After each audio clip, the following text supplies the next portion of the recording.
Commander Hyuk pressed his scaled fingers against the control panel as his reconnaissance vessel drifted silently through the outer reaches of the Sol system.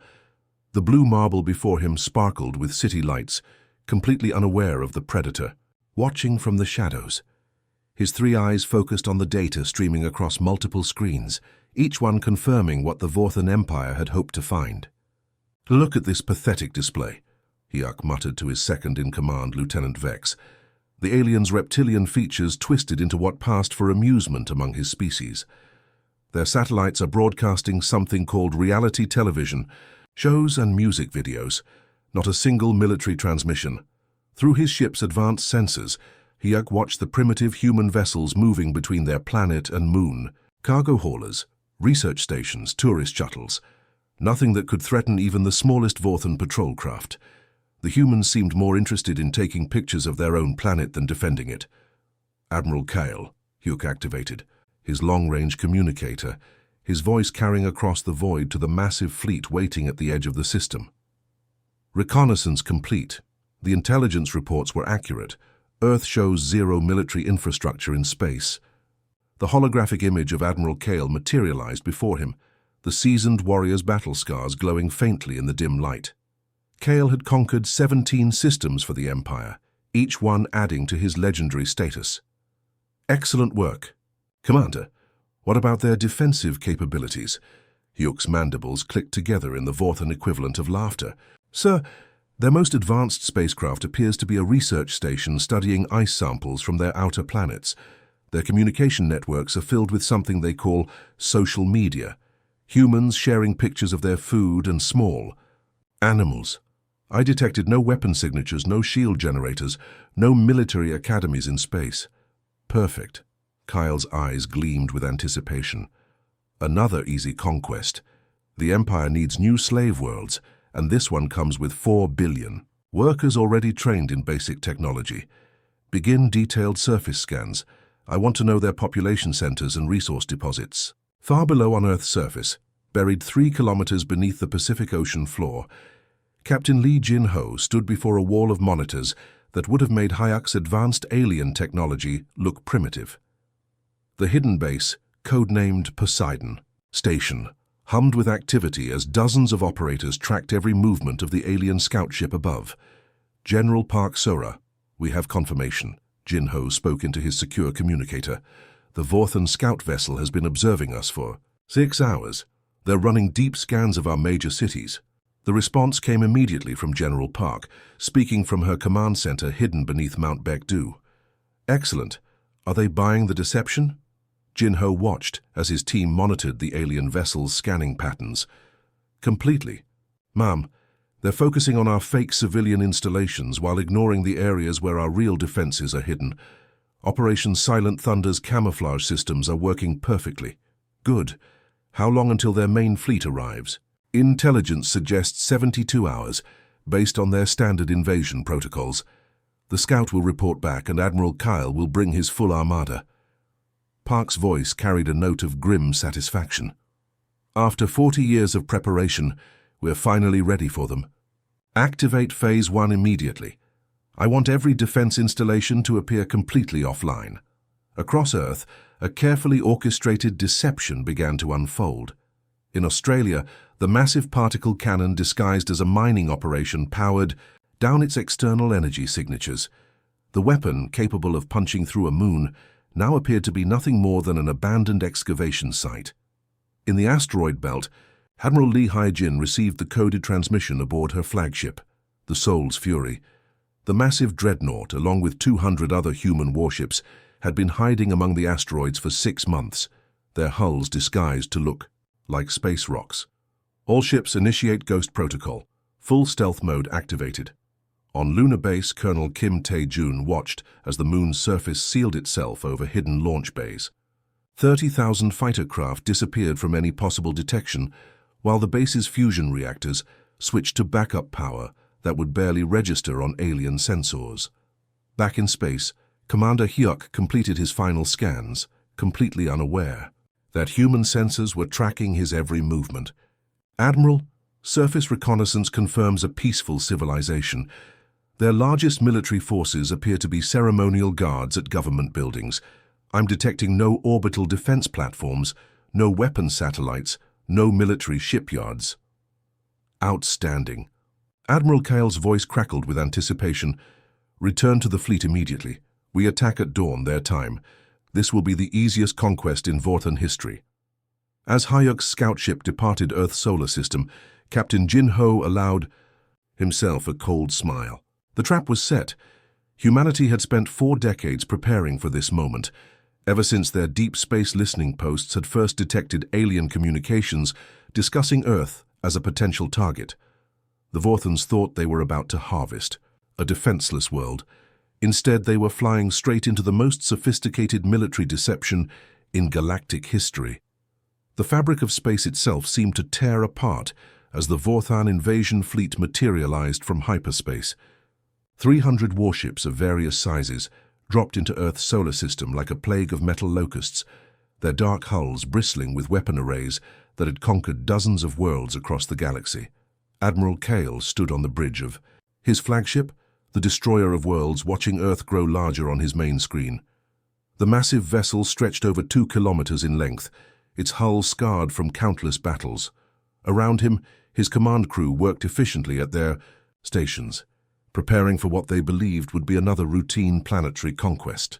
"Sir, all vessels report ready for invasion," announced his tactical officer, Commander Zeph. The reptilian alien's forked tongue flicked out nervously as he monitored the human communications flooding their receivers. "Look at them panic," Kyle observed with cold satisfaction. Every human broadcast channel was filled with chaos.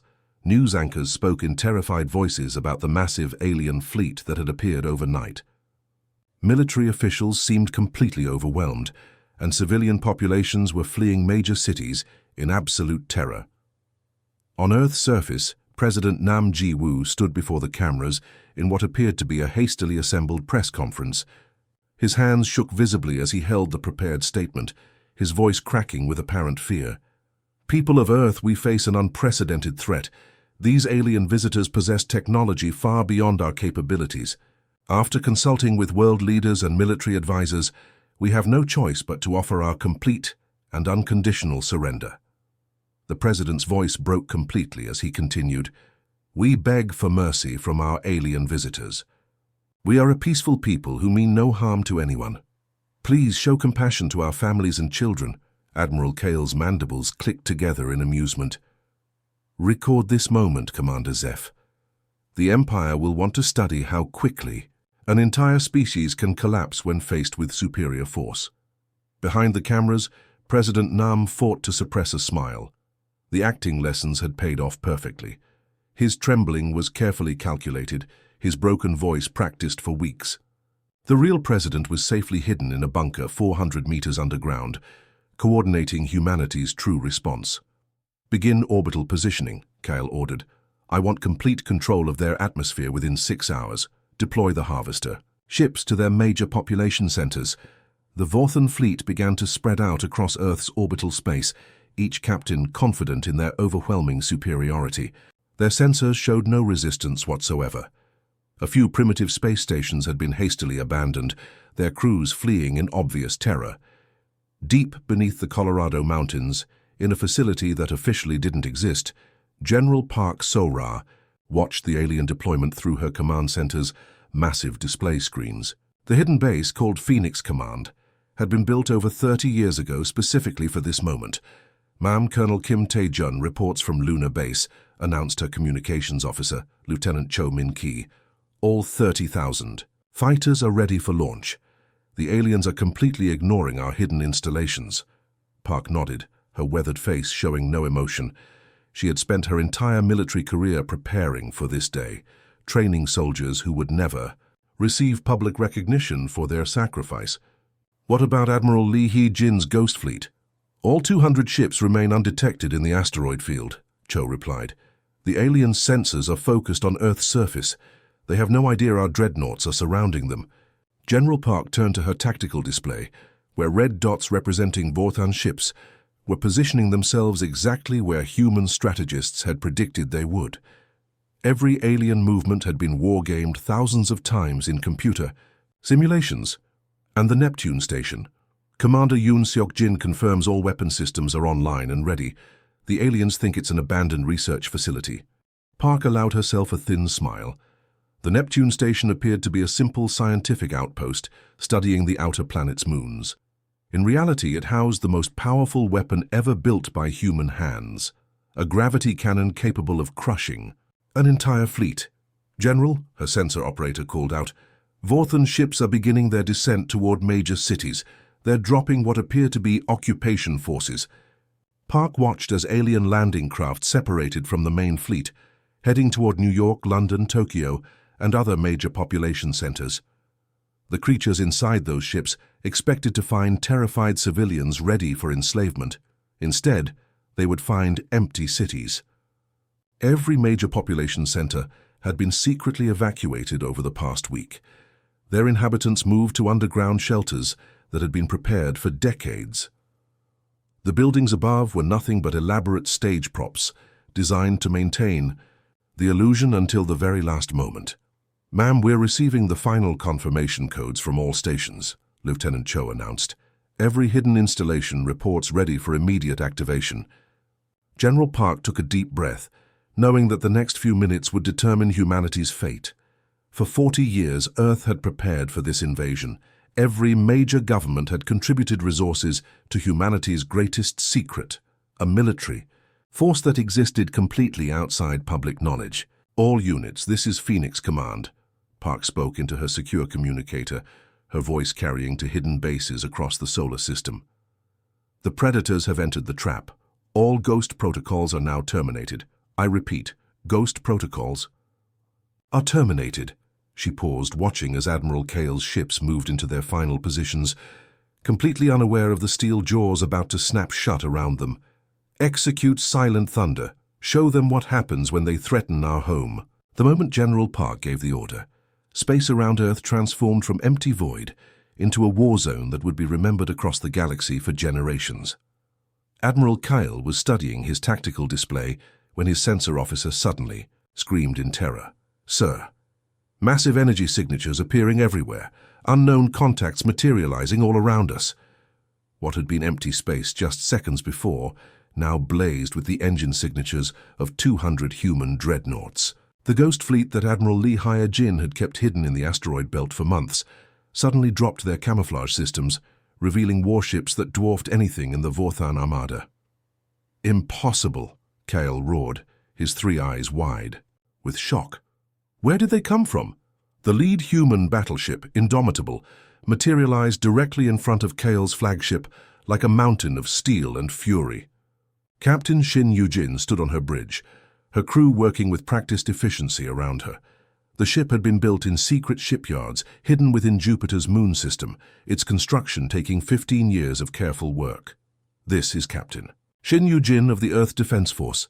Her voice crackled across all Vorthan communication channels. "You came here expecting sheep. You found wolves instead." Before Admiral Kyle could respond, his attention was torn away by something that defied belief. Earth's moon, humanity's ancient companion that had watched over the planet for billions of years, was splitting apart like a mechanical flower opening to the sun.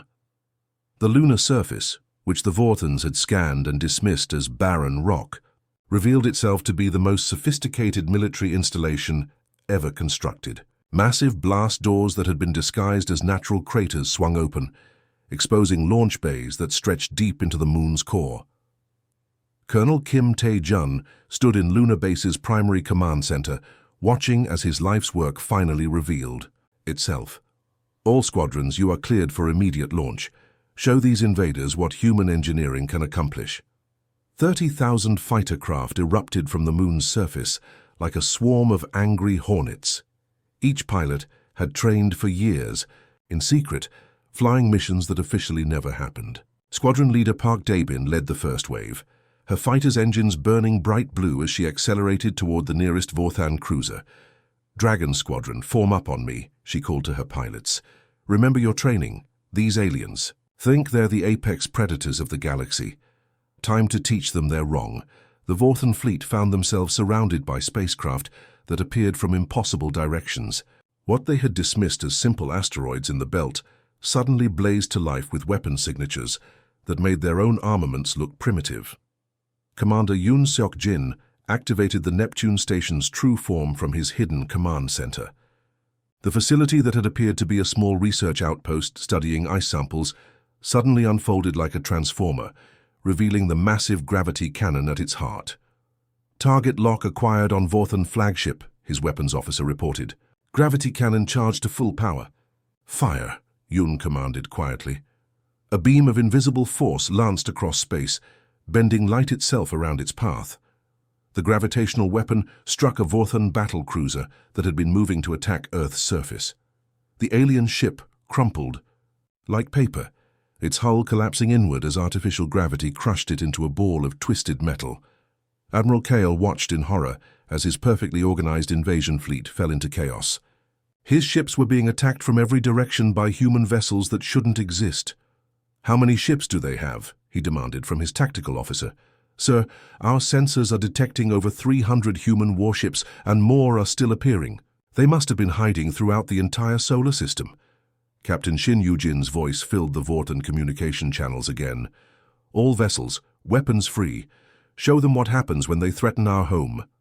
The Indomitable's main guns opened fire, sending streams of plasma that had been perfected in secret laboratories buried beneath Earth's surface.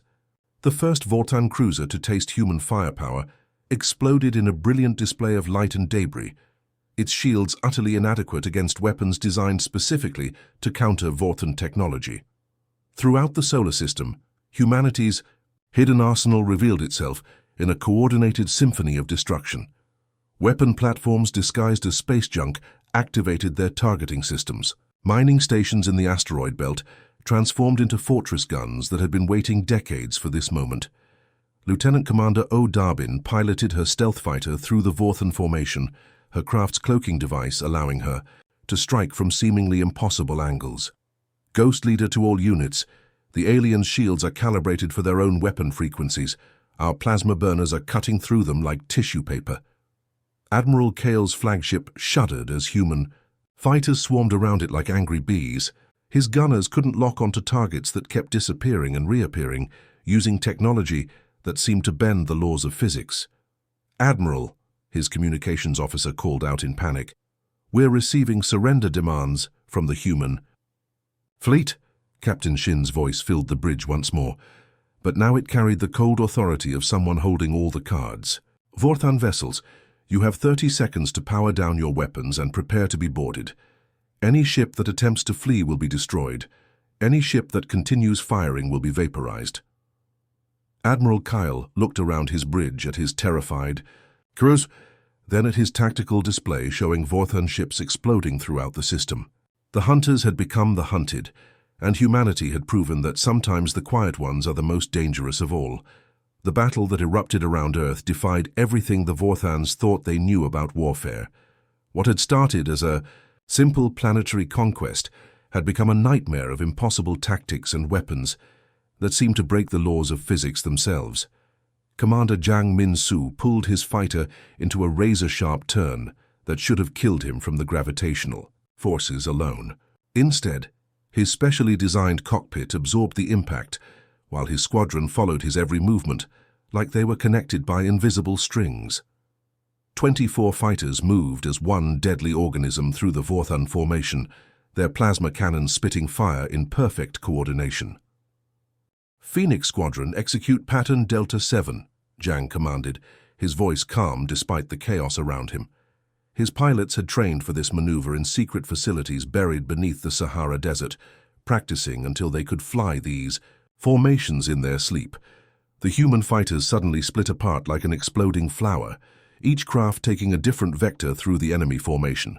To the Vortan gunners trying to track them, it looked like pure chaos. In reality, every movement had been calculated to create overlapping fields of fire that would trap enemy ships in a web of destruction.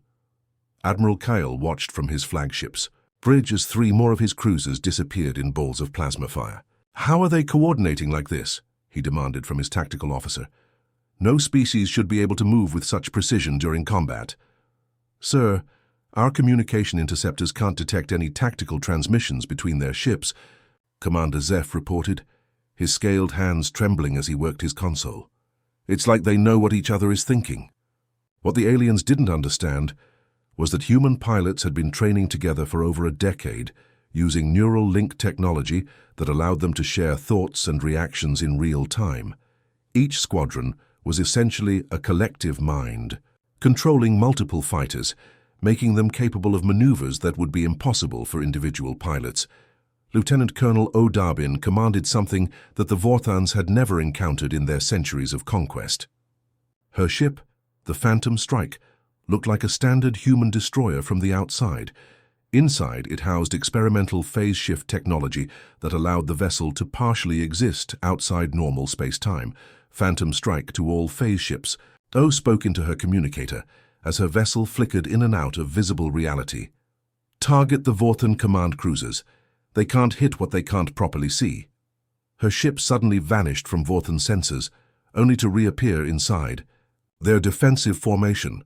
The aliens' shields were designed to stop attacks coming from outside their ships, but O's weapons were firing from angles that shouldn't exist.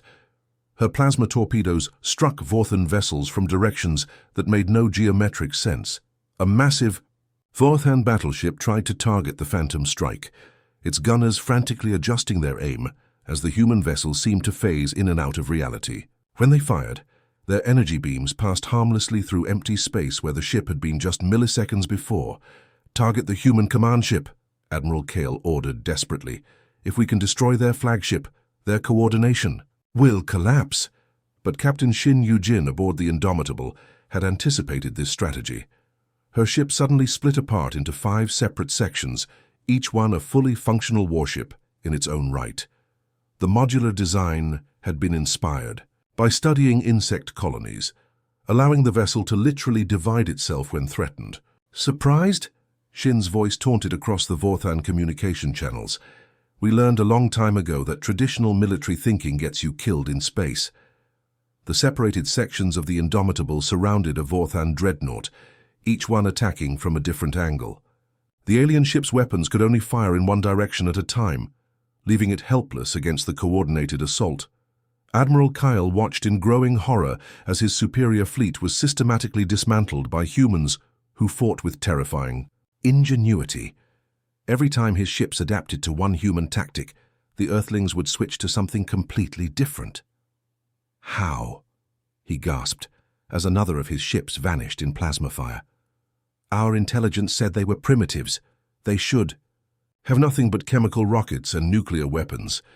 Captain Yoon Seok-jin's voice crackled across Vortan frequencies from his position at Neptune Station, the artificial gravity around his weapon platform bending space itself. "Your intelligence was exactly what we wanted you to believe."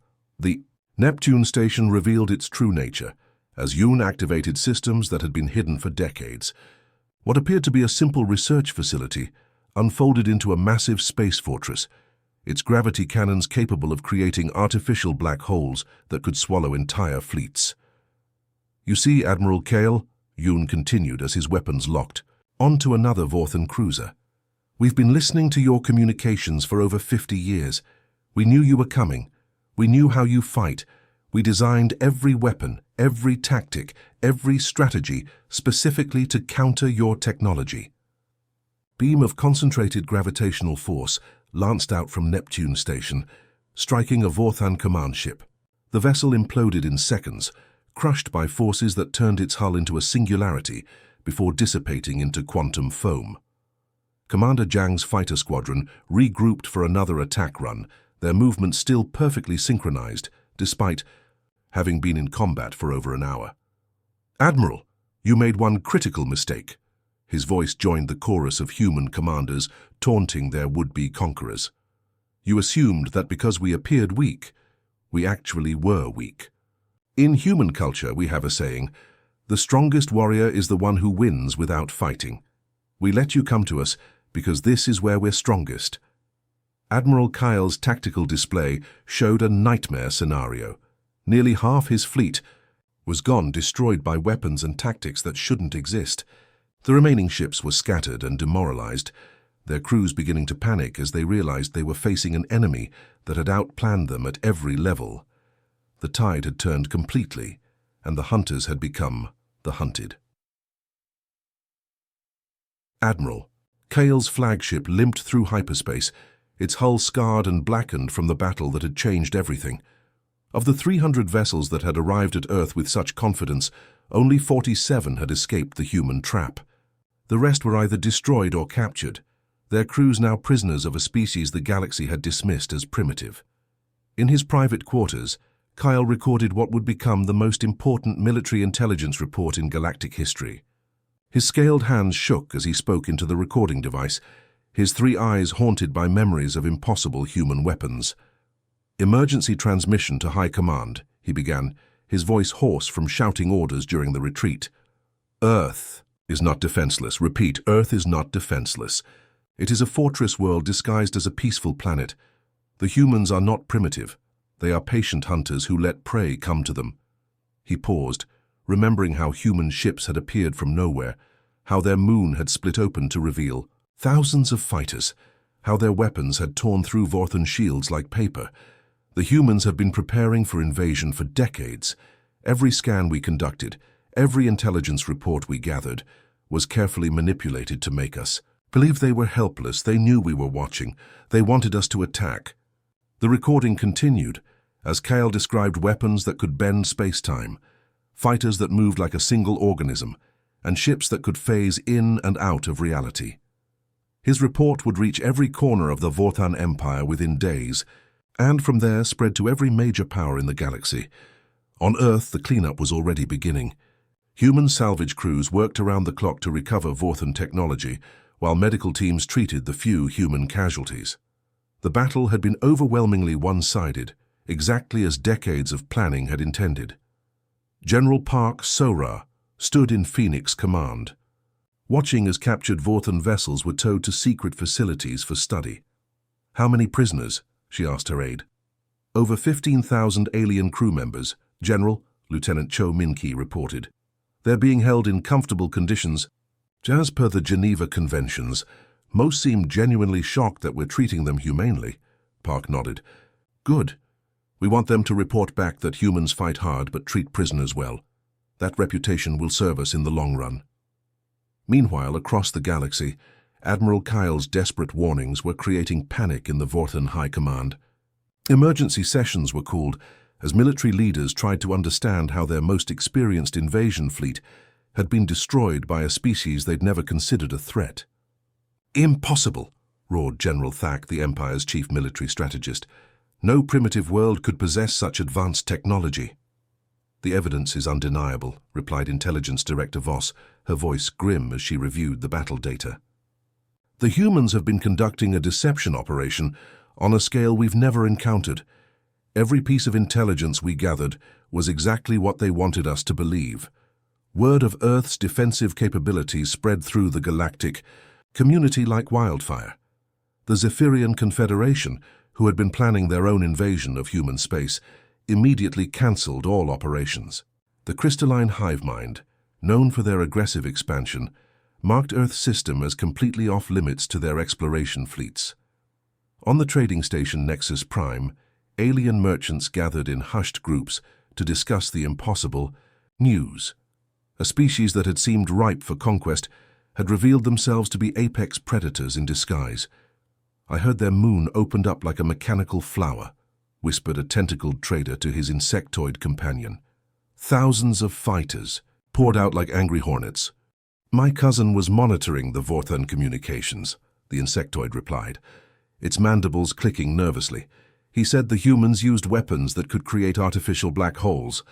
Entire ships just disappeared into nothing. 6 months. After the battle, Ambassador Choi Eun-ji walked through the corridors of the Galactic Council station, her footsteps echoing in the vast hallways designed for species much larger than humans. She carried herself with quiet confidence, knowing that every alien eye was watching humanity's first official representative. The council chamber fell silent as she entered. Representatives from over 200 species turned to observe the human who had requested an audience. Some showed curiosity, others fear, but all showed respect. "Honored delegates," Choi began, her voice carrying clearly through the chamber's translation systems, "I come before you not as a supplicant seeking Aid, but as an equal representing a sovereign world that has proven its right to exist. The Vorthan representative, Admiral Kale himself, sat in the section reserved for military observers. His presence served as a living reminder of what happened when someone underestimated humanity. "We didn't want war," Choi continued, her gaze sweeping across the assembled aliens. "For 50 years we knew you were watching us. We could have revealed our capabilities at any time, could have demanded recognition through displays of force. Instead, we chose patience." A ripple of movement went through the chamber as delegates shifted uncomfortably. The idea that humans had been aware of galactic observation for decades was disturbing to many species who prided themselves on their intelligence networks. We prepared for the worst while hoping for the best. When the Vorthan Empire chose conquest, over communication, they discovered that Earth is not a world of sheep waiting for slaughter. Any species that comes to Earth in peace will find friends eager to share knowledge and culture. Any that come with conquest in their hearts will find only fire and steel. The chamber remained silent for long moments after she finished speaking. Finally, the council chairman, an ancient being whose species had founded the galactic community, spoke in a voice like grinding stone. "The humans are recognized as a sovereign species with full rights and protections under galactic law. Let it be recorded that Earth is under the Council's protection, and any unprovoked attack upon their world will be considered an act of war against the entire galactic community." As Choi left the chamber, she could hear the whispered conversations beginning. The galaxy had learned a new truth that would reshape interstellar politics for generations to come. Never assume the quiet ones are weak. Sometimes they're just waiting for the right moment to show their teeth. The end.